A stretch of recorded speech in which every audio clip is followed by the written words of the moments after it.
एक सवाल का जवाब दीजिए।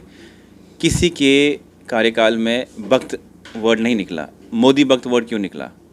क्यों? क्योंकि लोग जानते हैं कि आपने लोगों को मैनिपुलेट किया, आधों को जो हो गए तो वो उनके वक्त बन गए, जो नहीं हुए तो वो आपके लिए बोल रहे हैं कि नहीं जी, उनको देश के लिए वो इंटरनेशनल है, उनको प्यार नहीं है देश से, वो तिरंगा नहीं उठाते हैं। ये नहीं करते हैं। बीजेपी सबसे बड़ी राष्ट्रवाद पार्टी है। आप सुन लीजिएगा पूरा जवाब, ये इसका फ़ायदा मत उठाएंगे, आपके हाथ में कंट्रोल है। आप राजनीति किस पे करते हैं? राजनीति किस पे करते हैं? धर्म पे। आपने अगर बनना ही साधु संत, मंदिर में जाइए ना, हम भी साधु संत की इज्जत करते हैं, भगवा चोल के पहन के मंदिर में जाइए। आप साधु संत बनते हैं और इलेक्शन लड़ते हैं, वोट जीतते हैं आप लोग। अगर साधु संत ही बनना है तो मंदिर में जाइए। आपके यहाँ पे बहुत सारे लोग हैं जो भगवा कलर पहन के चलते हैं और वो वोट खींचते हैं। भगवा कलर से आपको क्या एतराज़ है? मुझे समझ नहीं, फिर क्यों आप बोल रहे हो कि आप धर्म में राजनीति क्यों लाते हैं? धर्म में राजनीति क्यों लाते हैं? लीजिए ना, जवाब सुन लीजिए, सुनिए ना, मैं बताता हूँ धर्म की राजनीति। आपकी ही पार्टी हिंदू की पार्टी है। फिर आप माइक का फायदा उठा रहे हैं अपनी तरफ। जवाब पूरा ले लो, क्या सुनेंगे लोग? अब आप जवाब, आपने सवाल पूछा, अब जवाब देना मेरा फर्ज बनता है, मैं दूंगा ना आपको जवाब। सुनिए, धर्म की राजनीति किसे आप कहते हो? ये धर्म की राजनीति है। 1 रुपया भी अगर वहाँ से निकलता है, वैसे तो इनके राजीव गांधी कहते थे 100 रुपया हम यहाँ से बेचते हैं तो 1 रुपया एंड यूजर तक मिलता है, बीच के 99 कौन खाते थे? वो खैर राजीव गांधी, यानी कि कांग्रेस जरा जवाब देते। हमारे यहाँ से 10 रुपये भी निकलते हैं तो 10 के 10 100 निकलता है, 100 का 100 गरीब के खाते में या जिसके भी खाते में जाता है वहाँ पहुँचता है। बिचौलिया कोई नहीं है। अब धर्म की राजनीति का आपको जवाब देता हूँ। अगर वो पैसे निकलते हैं ना, वो हिंदू के अकाउंट में भी जाते हैं, मुस्लिम के अकाउंट में भी जाते हैं, केवल हिंदुओं के अकाउंट में नहीं जाते। जितनी स्कीमें वो हिंदुओं के लिए भी, मुसलमान के लिए। तो हमसे बड़ी राजनीति सेकुलरिज्म की कौन कर रहा है? मुझे बताएं, कौन कर रहा है? और आप अगर इस चीज पे बदनाम करेंगे, भगवा कलर को बदनाम, भगवा बड़ा ऊंचा कलर है और भगवा का मतलब क्या है ये भी आपको पता होना चाहिए। आपको पता है मॉब लिंचिंग क्या रेट है आपके कार्यकाल में? अरे भाई साहब, मुझे बताएं, आपके सामने कश्मीर के अंदर वो जो यूसुफ पंडित जिनका नाम था, जिनकी लिंचिंग कर दी गई, वो क्या थी? वो किसने की थी लिंचिंग और कौन लोग थे जिन्होंने की थी? तो ये मत कीजिए लिंचिंग किसी का। मैंने क्या सवाल पूछा? नहीं, आपके कार्यकाल में हुआ, आपके कार्यकाल में हुआ ना। अगर आप देश संवार क्यों हो रहा है? लिंचिंग किसी के धर्म का नहीं देखती है। जो लिंचिंग करता है उसका कोई धर्म ही नहीं होता। अगर आप लिंचिंग को धर्म के साथ जोड़ेंगे तो आप लिंचिंग करने वालों की मदद कर रहे हैं। ऐसा ना करिए, घिनौना काम है। इसको आपने तो उनको यूपी का सीएम बनाया जिन्होंने ये कहा था कि मुस्लिम लड़कियों को कब्रिस्तान से निकालो। अरे ये आपने, अगर मेरे को एक बात सुनाओ, ये बातें आपने कहाँ से उठा के ले आए? वो कैसी, कहाँ से उठा के लाई? वो आप खोलिए, मैं आपको दिखा देता हूँ। यूपी का सीएम योगी आदित्यनाथ बोलता है, इस तरह के बोलते हैं। उन पे इतने मुकदमे जा रहे हैं, उनको अपने सीएम बना, क्या लोग आप पे करेंगे? सुनिए, यूपी का मुसलमान ना, मुझे लगता है आज तक इतना खुश नहीं होगा जितना योगी जी से खुश है, क्योंकि उसको भी बराबर। ये बताइए, आप इस बात सुनिए। नहीं, एक बात आप इस बात को भी बोलेंगे गलत कि आपके योगी आदित्यनाथ जी हाल ही में प्रयागराज में गए और कहते हैं कि अब्बा जान कहने वालों को राशन मिलता था और हमारे कार्यकाल में जो है अब सबको राशन मिलता है। अब्बा जान वाले थोड़े नाराज हो गए। आप बड़े इत्मीनान से सुनिए, ऐसे अगर आप करेंगे तो मेरे को लगता है काफ़ी सभ्य लोग आपके ये चैनल देखते होंगे, उनको समझ ही नहीं आएगी क्या बात हो। पर लगेगा कि जैसे हर एक बंदा सेंसेशनल पैदा कर रहा है वैसे आप भी उन रिपोर्टरों में काउंट हो जाएंगे, मजा नहीं आएगा उसका। सुने जी ना उसको, आपके जवाब जर्नलिज्म करते हैं। आपने जो जवाब दिए उनमें मैंने सवाल खड़े किए आपके लिए। लेट द पब्लिक डिसाइड कि क्या है क्या नहीं। मेरे ख्याल से नीचे कमेंट बॉक्स में काफ़ी कुछ आपको आ जाएगा, वहाँ से काफ़ी कुछ क्लियर हो जाएगा। हाँ, मैं उनकी बात नहीं करता जो सुनेंगे इस मंशा के साथ कि हमने सरकार को कोसना है, वो जो मर्जी लिखे उसका फर्क नहीं पड़ता। लेकिन अगर कोई भी सभ्य और समझदार इंसान होगा जो दोनों को कंपैरिजन करेगा, उसे समझ आ जाएगा। काम लोगों को नजर आ रहा है। आपको लोग बुरा बोलेंगे तो आप बोलेंगे मंशा गलत है, अच्छा बोलेंगे तो बोलेंगे ये हमारे सपोर्टर हैं। आपका नाम मलिक है, ठीक है, मैं आपको मलिक ही बोलूंगा तो आपको अच्छा लगेगा ना। मैं आपके नाम के आगे कुछ और लगा के बोलूंगा आपको तो बुरा लगेगा ना। पहले कुछ करते होंगे अब्बा जान, तो उनसे पूछिए, हमसे क्यों पूछेंगे आप? हमने तो चलिए भाजपा इस चीज के लिए बहुत फेमस है कि वो अपने आप पे दाग नहीं लगने देते। सुनिए ना, हम अब्बा जान बोलने वाले को, पिताजी बोलने वाले को, फादर बोलने वाले को, डैडी बोलने वाले को, सबको बराबर का हक देंगे। ये नहीं कि कोई फादर बोलता तो उसको ना दे, कोई अगर पिताश्री बोलता तो उसको ना दे। हम सबको हक देंगे और बराबर का हक देंगे। हम करके दिखा रहे हैं। और एक और सबसे बड़ी बात, जो आप अब्बा जान की बात कर रहे हैं, ट्रिपल तलाक की जरा बात कर लीजिएगा। वो किसने कर दिखाया? हमने कर दिखाया। बताएं आपकी अगर कोई क्या फायदा हुआ? हम बताते हैं हमें क्यों फायदा हो। हम अपने फायदे के लिए काम नहीं करते, लोगों के लिए। पूछ लीजिए अगर आपकी कोई बहन है या कोई भी, जो काम करने थे वो तो किए नहीं, खाली हिंदू मुस्लिम में घुसते हैं आप। ये क्या है? ये देखो, ऐसे भी अब शरिया ला पढ़ेंगे, उसमें भी बहुत कुछ लिखा हुआ है। ट्रिपल तलाक छोड़िए, ये बस ये है कि लोगों की आंखों में धूल झोंकना। आप मुझे ये बताइए, जम्मू कश्मीर में आपने भाजपा ने बात की थी कश्मीरियों के पंडितों को घर वापसी कराएंगे, कितने पंडित वापस गए? सुन लीजिए, पहले मैं आपको ट्रिपल तलाक का जवाब दे दूं, क्योंकि आपने उसका जवाब तो लिया नहीं। आपने उसका जवाब नहीं ना लिया, आप अगले क्वेश्चन पे कूद गए क्योंकि आपको पता है इसका जवाब मुझे मिल जाएगा। जानते हैं ट्रिपल तलाक से क्या फायदा हुआ, वो सारे जानते हैं। वो लोगों की आंखों में धूल झोंकी, आप लोगों ने कुछ नहीं हुआ, कुछ भी नहीं हुआ। आप मुझे बताइए, नहीं मुझे बताइए, नहीं आर्टिकल 370 35 आर्टिकल 40 साल बोला था, छोड़िए, वो सब जानती, तो आपका क्या काम है? वो पब्लिक जानती है, वो लिखेगी। नहीं मुझे नहीं मुझे ये बताइए, मुझे ये बताइए आर्टिकल, क्योंकि मैं आपको यहाँ पर ट्रिपल तलाक नहीं, आपको बात सुनना पड़ेगी, तो आप सुन नहीं रहे, फिर सुनिए, हिम्मत रखिए ना सुनने की। पाकिस्तान जैसा देश जहां पर आपने बोलते हैं आपके शरिया लॉ चलते हैं, बांग्लादेश जैसा देश, उन देशों ने इन ट्रिपल तलाक ने अपने यहाँ लगाया। आपके यहाँ पर ट्रिपल तलाक क्यों लगाया गया? ताकि मुस्लिमों की बहू बेटियों के साथ नाइंसाफी हो, इसलिए लगाया। 3 लफ्ज बोल दिए, उसकी जिंदगी बर्बाद कर दी। किसने कर दिखाया? हमने कर दिखाया। फिर आप भगवा और हरे के बीच में बांटेंगे, क्यों बांटेंगे सरकार को? अब जवाब देंगे।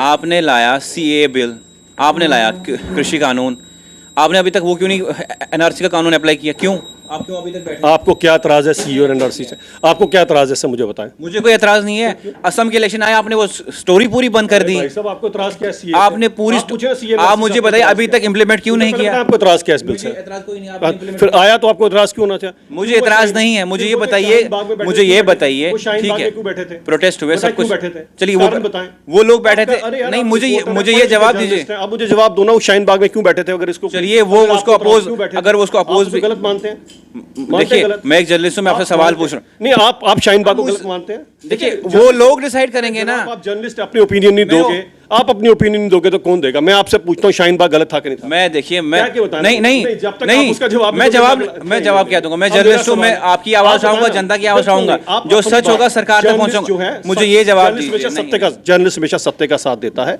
4th पिलर ऑफ डेमोक्रेसी कहा जाता है जर्नलिज्म को, कहा जाता है कि नहीं कहा जाता? आप मुझे बताएं वो सही था गलत, आपका क्या है? मैं आपको कुछ नहीं बताऊंगा। जो लोग जनता बैठ नहीं बाइस कहां से बाइस है? हम रिपोर्ट करते हैं। मैं अपना पक्ष नहीं रख सकता। मैं एक जर्नलिस्ट हूं, नहीं मैं एक जर्नलिस्ट हूं, मैं अपना पक्ष नहीं रखूंगा। मैं उनकी बात भी रखूंगा, आपकी बात भी रखूंगा। जो सरकार डिसाइड करे क्या सच है क्या गलत है। मैं कोई जज नहीं हूं, मैं एक जर्नलिस्ट हूं। मेरी बात सुनिए, आप मुझे ये जवाब दीजिए। चलिए इतने प्रोटेस्ट हुए, आपने इतने प्रोटेस्ट करवाए, ये तो बताइए कि आपने सीएए का कानून क्यों नहीं इंप्लीमेंट किया? इसलिए डर गए क्योंकि असम के इलेक्शन आए, वहां आपको वोट नहीं मिलेंगे, आपने वो इंप्लीमेंट करना ही छोड़ दिया। चले अब जवाब लीजिए आराम से। मुझे बताएं पहले, सबसे पहले वो इम्प्लीमेंट होगा और ज़रूर होगा। सबसे पहले बताएं सीए और एनआरसी कहाँ से गलत है, मुझे बताओ। आपने देखा जब हमारे सिख भाई अफगानिस्तान से बेचारे वहाँ से निकाल दिए गए, उनकी जान को खतरा था, तो कहाँ पर आए? कौन सा देश उनके लिए था बेचारों के लिए? आ जाके हिंदुस्तान। और हम अपने सिर पर गुरु प्रकाश बेचारे लेकर आए अपने साथ, इज्जत मान के साथ, स्पेशल चॉपर्स लेकर। कौन लेकर आया? यही हिंदुस्तान, यही भाजपा सरकार लेकर आई। हमारे लिए सभी धर्म एक बराबर है, हम धर्म की राजनीति नहीं करते हैं, और इसीलिए ये कानून बड़े ज़रूरी हैं। कहाँ जाएंगे ये लोग? आपके आगे पीछे बगल में हर जगह पे आपके पास कंट्रीज़ हैं जहाँ पर एक पर्टिकुलर जो लोग हैं उन्हीं को एंटरटेन किया जाता है, लेकिन हिंदुस्तान तो सभी के लिए है, सभी के लिए। हमें क्या एतराज़ है अगर कोई यहाँ पर आता है? और क्यों नहीं, कहाँ जाएगा? अगर वो हमारी तरफ एक इंसान अगर एक इस निगाह से देख रहा है कि मुझे ये मुल्क अपने यहाँ पनाह देगा, तो उसमें किसको एतराज़ हो रहा है? और अगर कोई सीए एनआरसी कानून के ऊपर सियासत करता है तो बहुत बड़ा गुनाह अजीम कर रहा है। करने चलिए आज मेरे साथ हैं भाजपा के अभिजीत जसरोटिया, जो स्पोक्स पर्सन है उस भाजपा पार्टी से हैं जो भाजपा पार्टी को मैंडेट दिया लोगों ने। 7 साल से ज़्यादा वक्फा हुआ, जम्मू कश्मीर के साथ साथ पूरे देश में भाजपा आज देश का डोर संभाल रही है। लेकिन आज भी भाजपा को अगर काम का पूछते हैं, भाजपा वहाँ 70 साल गिनती है। आज मेरे साथ बातचीत करेंगे अभिजीत जी, और बहुत सारे सवालात हैं। डेवलपमेंट है, एजुकेशन है, हॉस्पिटल्स हैं, कितनी कुछ तरक्की जम्मू कश्मीर में हुई। आपका बहुत बहुत स्वागत है। अब मुझे ये बताइए कि पहला सवाल मैंने यही पूछा कि अगर आपको पूछते हैं कि आपने किया क्या, भाजपा ने किया क्या 7 साल में, और अब 70 साल गिनते हैं, कब तक आप 70 साल गिनेंगे और कब आपके जो 7 साल हैं उनकी तरक्की दिखेगी? देखिए ऐसा है मलिक भाई, ऐसा है कि एक होता है सावन का अंधा, उसे तो चलो हरियाली दिखाई देगी, और एक होता है जो पतझड़ में अंधा हुआ होता है। तो इस समय अपोजिशन का यही हाल है, पतझड़ के अंधे हैं, इन्हें हर तरफ वही दिखाई देगी, पतझड़ और पतझड़ दिखाई देगी। तरक्की पता नहीं क्यों नहीं दिखती किसी को। कोई एम्स नहीं देखता, जिस तरह से उसकी प्रोग्रेस आपके सामने चल रही है। कई माले तो अब खड़े भी हो गए एम्स के, और कुछ ही दिनों में एम्स फंक्शनल भी हो जाएगा, जो बहुत बड़ी एक सौगात थी जम्मू कश्मीर के लोगों के लिए, वो आपके सामने आ जाएगी। फ्लाईओवर लोगों को नहीं दिखते, कनेक्टिविटी नहीं दिखते। जम्मू से अखनूर का रोड, जिसे लोग खूनी रोड कहा करते थे, रोज़ एक हादसा होता था, कोई ना किसी घर का चिराग बुझ जाया करता था। आज वहाँ पर देख लीजिए पूरे फ्लाईओवर मैक्सिमम वहाँ पर खड़े हो चुके हैं, और बड़ी जल्दी वो रोड भी फंक्शनल होने वाली है। IIT नहीं अगर दिखता, IIM नहीं दिखता अगर लोगों को। हर एक ज़िले में अपना अपना खुद का डेडिकेटेड डिस्ट्रिक्ट हॉस्पिटल मैक्सिमम ज़िलों में आ चुका है, और परफॉर्म भी करना शुरू हो चुके हैं, और जहाँ नहीं है वहाँ कंस्ट्रक्शन भी पूरी हो चुकी है। ये अगर नहीं किसी को दिखे तो फिर कोई क्या कह सकता है। कौमी शाहरा जो आपके जम्मू को कश्मीर से, कश्मीर को जम्मू से कनेक्ट करती थी, जिसके अंदर अभी बनिहाल टनल बनने के कारण ये वाली बातें हो गई। अब मुझे नहीं आप मुझे अब मेरी बात सुनिए ना, मेरी मेरी बात नहीं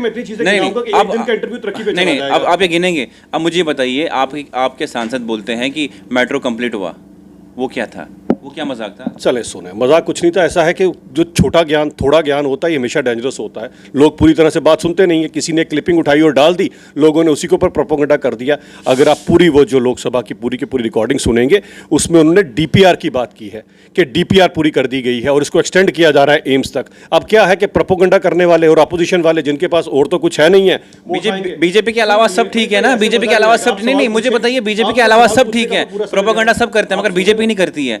आप बोलेंगे कि मेट्रो तैयार है, प्रोजेक्ट तैयार है, रेल चलने वाली, किधर चलेगी मेट्रो ट्रेन? ऐसे अगर सवाल करोगे ना तो फिर ये हो जाएगा कि आप यहाँ तो जवाब, आप तो मैनिपुलेट कर रहे हैं, आप मैनिपुलेट कर रहे हैं कि पूरी क्लिप सुनिए। अगर आपने 3 सवाल पूछे तो तीनों का जवाब लीजिए, फिर चौथा पूछिए ना। सवाल को आधे के बीच में आप जवाब छोड़ के चौथे पे अगर जंप करेंगे तो ना तो लोगों को समझ आएगी, ना आपको समझ आ पाएगी बात की। मैंने जब आपको बताई पूरी बात कि डीपीआर की बात की उन्होंने, कि डीपीआर और बनाकर कौन दे रहा है? अगर एम्स बना कर दिया तो किसने बना कर दिया? इन 60-70 साल पुराने सालों ने बना कर उन्होंने कहा कि जल्द ही ट्रेन चलेगी। कब चलेगी? कब चलेगी ट्रेन? छोटी ट्रेन का आपने क्या किया? आर्टिफिशियल लेक का क्या किया? चले सुनिए ना, पहली बात, सबसे पहली बात सुनो, पहले उसकी सुन लीजिए। आर्टिफिशियल लेक भी बनेगी ना, जिन्होंने इसके अंदर घपले किए पहले उनसे पूछ लो, जिन्होंने बनाए थे और किस मंशा से बनाए थे, घपला करने के। यही मैं सुनना चाहता था। यही आपने कहा ना। नहीं, मुझे बताइए, मुझे एक बात का जवाब दीजिए। नहीं, छोड़िए, मैंने यही सुनना था। नहीं, छोड़िए अभिजीत जी, कितना करेंगे डिफेंड आप बीजेपी को? आप एक घर लेते हैं, वो घर अगर टूटा हुआ होता है, आप उस पर पैसे खर्चते हैं, घर लेते हैं, क्या आप उस घर को और तोड़ देंगे या फिर उस घर को आप सुधार के उसमें रहने लायक बनाएंगे? आप पूरा जवाब ले लीजिएगा और माइक आपके हाथ में है, इसका फायदा उठा के अपनी तरफ ना कीजिएगा। पूरा सुन लीजिए जवाब ना। आप घर नहीं, सबसे पहले आप ज़मीन लेते हैं। ज़मीन के अंदर अगर खड्डे भरे हो ना, पहले खड्डे को भरा जाता है, फिर नींव भरी जाती है, जिसमें इतने सारे 60-70 साल के खड्डे हैं। पहले खड्डे भरे गए, फिर नींव भरे गए, फिर उसके ऊपर इमारत खड़ी हो रही है। आप बोले जी पहले आप सीधी इमारत खड़ी कर दो, ये खड्डे ना भरो, तो खड्डे किसने डाले हैं? कांग्रेस ने पूछ के आओ, एनसी ने पूछ के आओ उन सबसे। कब तक गिनेंगे आप? कब तक गिनेंगे? जनता को बेवकूफ बना रहे हैं आप। कब तक 70 साल गिनते रहेंगे अब आप? सुन लीजिए, मेरा चाहे 3 साल का या 2 साल का रिपोर्ट कार्ड लेके आ गया, 50-60 साल का उनका भी रिपोर्ट कार्ड पूछ लेते आप। मेरे आप 3 साल में जादू की छड़ी मुझसे ढूंढ रहे हो, मैं तो करके भी दिखा रहा हूं आपको। उनसे नहीं आप पूछेंगे कि तुम्हारे 40-50, फिर बोलते आप 40-50 साल की बात करते, क्यों ना पूछे? देश आज़ादी हुआ 50-60 साल हो गए, अभी भी आप पानी, बिजली और सड़क के ऊपर रो रहे हो आके। किसका कसूर है ये? भाजपा का कसूर है। भाजपा तो दे रही है सबको, बढ़िया से बढ़िया सड़क दे रही है। आज देख लीजिए पर डे की क्या कनेक्टिविटी। आपने सड़कें तो दे दी। नहीं, ऐसे इंटरव्यू का मजाक बनेगा। नहीं, मजाक नहीं है। जो आप सवाल पूछ रहे हैं वो जो देखिए, आपने जवाब दिए ना, आपने सड़कें दी। एक सवाल खड़ा हो गया वहां पे। सड़कें तो दी, टोल प्लाजा लगवाए आपने वहां पे, तेल महंगा है, लोग मरेंगे, क्या गाड़ियां चलाएंगे? मैंने जवाब कंप्लीट ही नहीं किया। ऐसे अगर आपने आधे जवाब ले, मैं भी आधे सवाल में आपको फिर जवाब देना शुरू कर दूं, समझ आएगा? बताएं। जो सभ्य लोग आप बोल रहे हैं, जो जवाब दे रहे हैं ना, उन पे सवाल खड़े होते हैं ना। आपने बोला सड़कें बना दी, सड़कें बनाने के बाद तेल डीजल तो आप ही की कार्यकाल में महंगा हो गया, इतना महंगा हो गया कि हिस्ट्री में आप देखिए इतना महंगा कभी तेल। सुनिए, पहली बात आप बड़े इत्मीनान से सुनिए। ऐसे अगर आप करेंगे तो मेरे को लगता है काफ़ी सभ्य लोग आपके ये चैनल देखते होंगे, उनको समझ ही नहीं आएगी क्या बात हो। पर लगेगा कि जैसे हर एक बंदा सेंसेशनल पैदा कर रहा है, वैसे आप भी उन रिपोर्टरों में काउंट हो जाएंगे, मज़ा नहीं आएगा उसका। सुने जी ना उसको, आपके जवाब जर्नलिज्म करते हैं। आपने जो जवाब दिए उनमें मैंने सवाल खड़े किए आपके लिए। लेट द पब्लिक डिसाइड कि क्या है क्या नहीं। मेरे ख्याल से नीचे कमेंट बॉक्स में काफ़ी कुछ आपको आ जाएगा, वहाँ से काफ़ी कुछ क्लियर हो जाएगा। हाँ, मैं उनकी बात नहीं करता जो सुनेंगे इस मंशा के साथ कि हमने सरकार को कोसना है, वो जो मर्जी लिखे उसका फ़र्क नहीं पड़ता। लेकिन अगर कोई भी सभ्य और समझदार इंसान होगा जो दोनों को कंपैरिजन करेगा, उसे समझ आ जाएगा। काम लोगों को नजर आ रहा है। आपको लोग बुरा बोलेंगे तो आप बोलेंगे मंशा गलत है, अच्छा बोलेंगे तो बोलेंगे ये हमारे सपोर्टर हैं। आपका नाम मलिक है, ठीक है, मैं आपको मलिक ही बोलूंगा तो आपको अच्छा लगेगा ना। मैं आपके नाम के आगे कुछ और लगा के बोलूंगा, आपको तो बुरा लगेगा ना। अब मुझे एक सवाल का जवाब दीजिए। किसी के कार्यकाल में वक्त वर्ड नहीं निकला, मोदी वक्त वर्ड क्यों निकला? क्यों? क्योंकि लोग जानते हैं कि आपने लोगों को मैनिपुलेट किया, आधों को जो हो गए तो वो उनके वक्त बन गए, जो नहीं हुए तो वो आपके लिए बोल रहे हैं कि नहीं जी, उनको देश के लिए वो इंटरनेशनल है, उनको प्यार नहीं है देश से, वो तिरंगा नहीं उठाते हैं, ये नहीं करते हैं। बीजेपी सबसे बड़ी राष्ट्रवाद पार्टी है। आप सुन लीजिएगा पूरा जवाब, ये इसका फ़ायदा मत उठाएंगे, आपके हाथ में कंट्रोल है। भक्त क्यों बोला जाता है, सुन लीजिए, इसका भी आपको जवाब देता हूँ। सबसे बड़ी बात है कि सन 1947 में जब देश आज़ाद हुआ, पूरा देश जब बैलगाड़ी में घूम रहा था, तो उस समय के प्रधानमंत्री जो हैं वो जीप स्कैम कर रहे थे। ये इस तरह के लोगों को कौन का भक्त बनेगा, कोई नहीं बनेगा। जो जिन लोगों के अंदर जिन्होंने किए ही आज तक घपले, उनको भक्त नहीं मिलते। भक्त किसका बना जाता है? उसका बना जाता है जो साधु संत आदमी हो, जिसका जो मंशा है लोगों की सेवा करने की है। और भारतीय जनता पार्टी का वो प्रधानमंत्री है जो हमें मिला है आज, जिसके लिए सेल्फ कुछ नहीं है, उसके लिए केवल और केवल उसकी जनता है। और वो एक ऐसा प्रधानमंत्री है जिसने डार्विन को भी गलत प्रूव कर दिया। डार्विन की थ्योरी क्या थी? Survival of fittest. उन्होंने अंत्योदय बोला। अंत्योदय का मतलब है सर्वाइवल ऑफ वीकेस्ट। आज गरीब से गरीब आदमी पिछले कई सालों से घर पे 80 करोड़ से ज्यादा जनता जिन्हें घर पे फ्री का राशन मिल रहा है। डेवलप्ड कंट्री देकर दिखाए जरा ये चीज। हम डेवलपिंग कंट्री हैं फिर भी देकर दिखा रहे हैं। ऐसे इंसान के लिए मन से पूजा निकलती है, मन से भक्ति निकलती है। मुझे कोई हर्ज नहीं, मुझे कोई भक्त कहता है। भक्त किसके बनेंगे? इनके बनेंगे या उस पप्पू के भक्त बनेंगे जिसे खुद भी नहीं पता बेचारे को, अपने को? उसके भक्त बनेगा कोई? बताएं जरा। उसकी तो खुद की पार्टी उससे तंग आई हुई है। आप राजनीति किस पे करते हैं? राजनीति किस पे करते हैं? धर्म पे। आपने अगर बनना ही साधु संत है, मंदिर में जाइए ना, हम भी साधु संत की इज्जत करते हैं। भगवा चोल के पहन के मंदिर में जाइए। आप साधु संत बनते हैं और इलेक्शन लड़ते हैं, वोट जीतते हैं आप लोग। अगर साधु संत ही बनना है तो मंदिर में जाइए। आपके यहाँ पे बहुत सारे लोग हैं जो भगवा कलर पहन के चलते हैं और वो वोट खींचते हैं। भगवा कलर से आपको क्या एतराज है?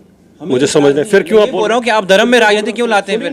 धर्म में राजनीति क्यों लाते हैं? लीजिए ना, जवाब सुन लीजिए, सुनिए ना, मैं बताता हूँ धर्म की राजनीति। आपकी ही पार्टी हिंदू की पार्टी है। फिर आप माइक का फायदा उठा रहे हैं अपनी तरफ। जवाब पूरा ले लो, क्या सुनेंगे लोग? अब आप जवाब, आपने सवाल पूछा, अब जवाब देना मेरा फर्ज बनता है, मैं दूंगा ना आपको जवाब। सुनिए, धर्म की राजनीति किसे आप कहते हो? ये धर्म की राजनीति है। 1 रुपया भी अगर वहां से निकलता है, वैसे तो इनके राजीव गांधी कहते थे 100 रुपया हम यहाँ से बेचते हैं तो 1 रुपया एंड यूजर तक मिलता है। बीच के 99 कौन खाते थे? वो खैर राजीव गांधी, यानी कि कांग्रेस। जरा जवाब देते। हमारे यहाँ से 10 रुपये भी निकलते हैं तो 10 के 10 100 निकलता है। 100 का 100 गरीब के खाते में या जिसके भी खाते में जाता है वहां पहुंचता है। बिचौलिया कोई नहीं है। अब धर्म की राजनीति का आपको जवाब देता हूं। अगर वो पैसे निकलते हैं ना, वो हिंदू के अकाउंट में भी जाते हैं, मुस्लिम के अकाउंट में भी जाते हैं, केवल हिंदुओं के अकाउंट में नहीं जाते। जितनी स्कीमें वो हिंदुओं के लिए भी, मुसलमान के लिए। तो हमसे बड़ी राजनीति सेकुलरिज्म की कौन कर रहा है? मुझे बताएं, कौन कर रहा है? और आप अगर इस चीज पे बदनाम करेंगे, भगवा कलर को बदनाम करेंगे, भगवा बड़ा ऊंचा कलर है और भगवा का मतलब क्या है ये भी आपको पता होना चाहिए। आपको पता है मॉब लिंचिंग क्या रेट है आपके कार्यकाल में? अरे भाई साहब, मुझे बताएं, आपके सामने कश्मीर के अंदर वो जो यूसुफ पंडित जिनका नाम था, जिनकी लिंचिंग कर दी गई, वो क्या थी? वो किसने की थी लिंचिंग? और कौन लोग थे जिन्होंने की थी? तो ये मत कीजिए लिंचिंग किसी का। मैंने क्या सवाल पूछा? नहीं, आपके कार्यकाल में हुआ। आपके कार्यकाल में हुआ ना। अगर आप देश संवारे क्यों हो रहा है? लिंचिंग किसी के धर्म का नहीं देखती है। जो लिंचिंग करता है उसका कोई धर्म ही नहीं होता। अगर आप लिंचिंग को धर्म के साथ जोड़ेंगे तो आप लिंचिंग करने वालों की मदद कर रहे हैं। ऐसा ना करिए, घिनौना काम है इसको। आपने तो उनको यूपी का सीएम बनाया जिन्होंने ये कहा था कि मुस्लिम लड़कियों को कब्रिस्तान से निकालो। अरे ये आपने, अगर मेरे को एक बात सुनाओ, ये बातें आपने कहां से उठा के ले आए? वो कैसी बात? कहां से उठा के लाई? वो आप खोलिए, मैं आपको दिखा देता हूँ। यूपी का सीएम योगी आदित्यनाथ बोलता है इस तरह के बोलते हैं। उन पे इतने मुकदमे जा रहे हैं, उनको अपने सीएम बना, क्या लोग आप पे करेंगे? सुनिए, यूपी का मुसलमान ना, मुझे लगता है आज तक इतना खुश नहीं होगा जितना योगी जी से खुश है, क्योंकि उसको भी बराबर। बताइए आप इस बात सुनिए।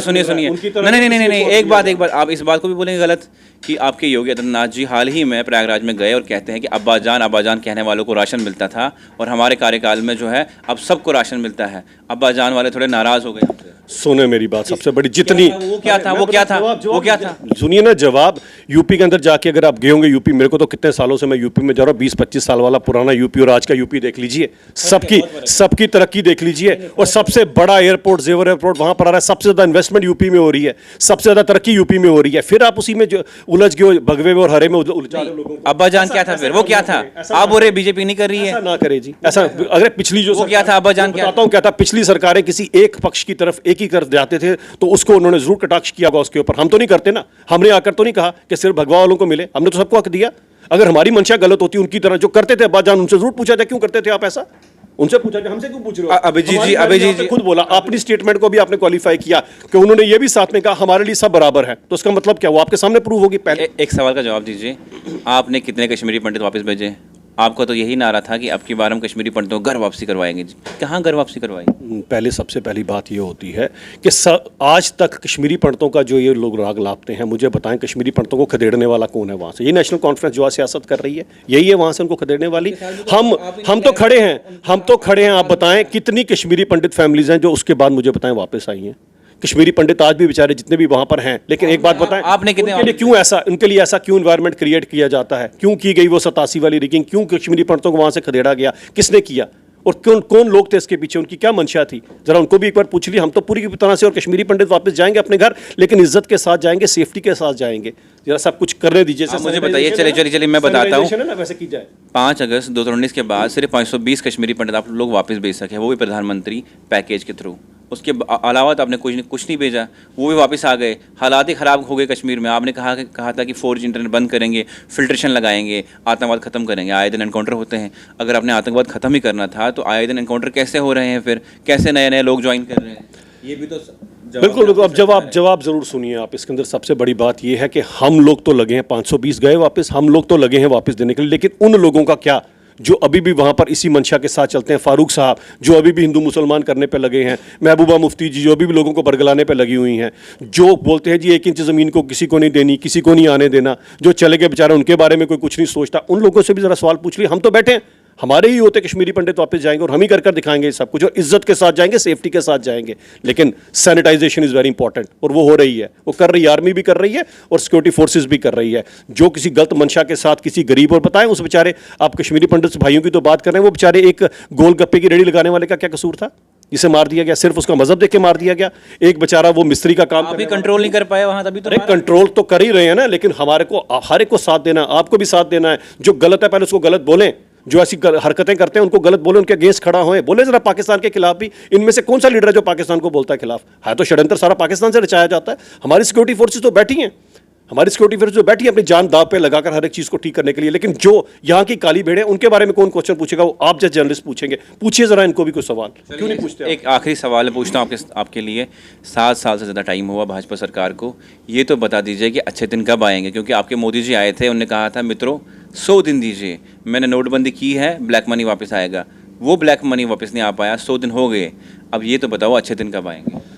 इससे ज़्यादा अच्छे दिन ना पिछले 50-60 साल से हिंदुस्तान में नहीं है जितने अच्छे दिन आज मिले हैं। हकदार को हक मिल रहा है, सबको हक दिया जा रहा है। और अगर बीच में कोरोना काल ना आता तो 5 ट्रिलियन इकोनॉमी भी हम अचीव कर चुके होते। जब कोरोना काल, तो किस्मत आपकी अच्छे हैं, कोरोना आ गया, महंगाई, मैं ये बोल रहा हूँ, तेल डीजल महंगाई, घर का खाना, ये अच्छे दिन है। देखें, तेल डीजल यहाँ तो होता नहीं है। तेल डीजल जिन मुल्कों से आता है वहीं से आता है, मुल्कों से कहाँ से आता है पता ना? जिस दिन तेल डीजल यहाँ, अब उसके भी ऑल्टरनेट निकाले जा रहे हैं। बीच में इथेनॉल 20% मिक्स किया, किसने किया? हमने किया। 20% का रेवेन्यू बच रहा है यहाँ पर, और हर एक चीज़ को कंट्रोल करने की कोशिश की जा रही है। मैंने बीच में आपने कोरोना काल के आपके मैंने जिक्र किया, बड़े बड़े डेवलप्ड कंट्रीज़ के घुटने लग गए। फिर भी अगर हिंदुस्तान में हर इंसान को जो है घर बैठे अगर रोटी मिली और सबका आज ध्यान रखा गया, देख लीजिए क्या हाल रहा डेवलप्ड कंट्रीज़ का। यही बीच में 2 साल का जो बीच में स्पीड ब्रेकर आ गया, और अब फिर से देश उसी तरक्की की तरफ चल पड़ा है। आज बड़े बड़े मुल्कों में हिंदुस्तान को जाना जाता है, वरना आज से 10-20 साल पहले हिंदुस्तान की छवि क्या थी पूरी दुनिया में? आपको लैंड ऑफ स्नेक चार्मर्स बोलते थे। आज क्या बोलते हैं? Land of vaccines. जो वैक्सीन देती है आपके लोगों को, 118 से ज़्यादा मुल्कों को हाइड्रोक्लोरोक्विन देने वाले हम लोग हैं, वैक्सीन देने वाले हम लोग हैं, किट सप्लाई करने वाले हम लोग हैं। अब तो डिफेंस इक्विपमेंट भी सारे हमारे पास यहाँ बन रहे हैं, वो देने वाले हम लोग। ये होती है तरक्की। किस तरह से हमारा मानना ही ये है, मूल मंत्र है सबका साथ, सबका विकास और सबका विश्वास, और हम भगवा और हरे में फ़र्क नहीं देखते हैं, हमारे लिए सब बराबर है। चलिए ये जनता पे छोड़ते हैं कि जनता क्या डिसाइड करती है। जो आपने जवाब दिए, क्या जनता उनसे सहमत है? ये थे मेरे साथ अभिजीत जसरोटिया जी, जो बीजेपी के स्पोक्स पर्सन हैं, और इनसे सवालात बड़े तीखे किए लेकिन जवाब दिए। क्या उन जवाब से आप लोग सहमत हैं? आप क्या लिखते हैं कि क्या भाजपा सरकार पिछले 7 साल में सफल रही है जम्मू कश्मीर के साथ पूरे हिंदुस्तान में, या इन्होंने सिर्फ खोखले वादे और दावे किए हैं?